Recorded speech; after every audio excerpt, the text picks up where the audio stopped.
Hello, everyone. I'm Dr. Sawsan from the English department at Yarmouk University, Jordan. So this is my artifact. It's a Rimthawi dress, which was gifted to me by my parents as one of my marriage gifts. This dress was supposed to replace my childhood thobe, which had been burned in a fire.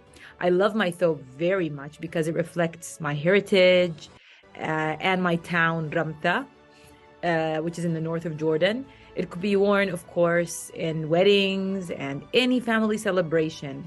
And it's considered our version of what is classic in Jordan. Like if you're dressed in something classic, that means you're wearing a thobe in Jordan. I also want to tell you that my major is literature and I love stories and storytelling. I'm very interested in finding out why people think or even act in the way that they do. I think that stories are very entertaining and that they could be used in ways to motivate people to develop and be better versions of themselves. I'm Dr. Z. This is, get her show her face here, Tibi. She will be napping next to me when we do our Zoom days. The cultural artifact I chose is my great-grandmother's journal. Nana actually loved to write. She loved to write about the natural world and about the small things. She even had a pen name, FVV Zor. Do not know why she chose that, but she wrote under FVV Zor. And I never knew my Nana. She actually died before I was born, but I get to get glimpses of her as I read her words and go through here. As some of you may know, I'm also a writer, and I also write about wonders in the natural world, and that is why I chose this as my cultural artifact. And my artifact are my gold spurs.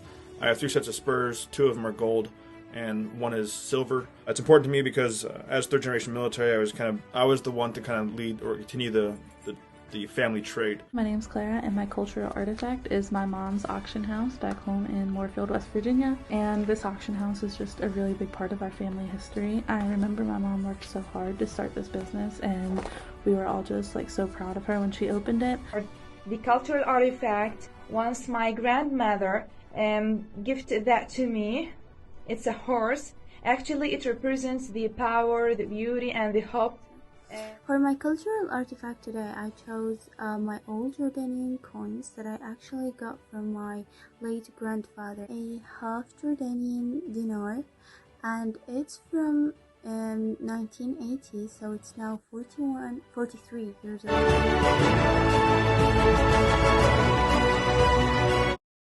When I see myself being successful in the future, I see myself having a big family, having a lot of kids, having a job that I love doing and that I'm very passionate about. Long-term success for me is pretty easy to quantify. I think that at the end of my life, I will consider myself successful if I can look back with a sense of pride on my accomplishments, whatever that may be.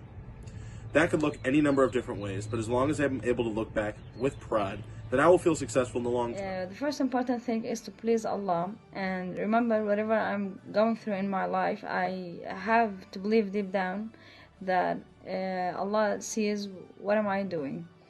And the second thing for me that is important to please mom and see her always happy. I think success is getting out of your comfort zone and doing something uncomfortable. That will later be your comfort after you have already done it and achieved it. For me, success is basically making my parents proud of me by achieving certain goals and sticking to my own dreams and ambitions over here. The lyrics describe declaring love for his partner and asking his partner to love him back. Is Smells Like Teen Spirit by Nirvana. Smells Like Teen Spirit released on September 10th, 1991. The 90s were known as the grunge era. During this era, the murky bands used guitars, whether bass or electric, drums, angsty or dark lyrics, and grieful vocals. Section is Dabka. The Jordanian Dabka is a Jordanian folk dance, the national dance of the Hashemite Kingdom of Jordan. The dancers line up either in a row or in a set. As for the third song, the Jordanian national anthem was adopted in 1946. The lyrics were written by Abdel Menaim Rifa'i, and the music was composed by Abdul Qadir al-Tanir. And that's it. We'll be seeing you soon. Bye-bye.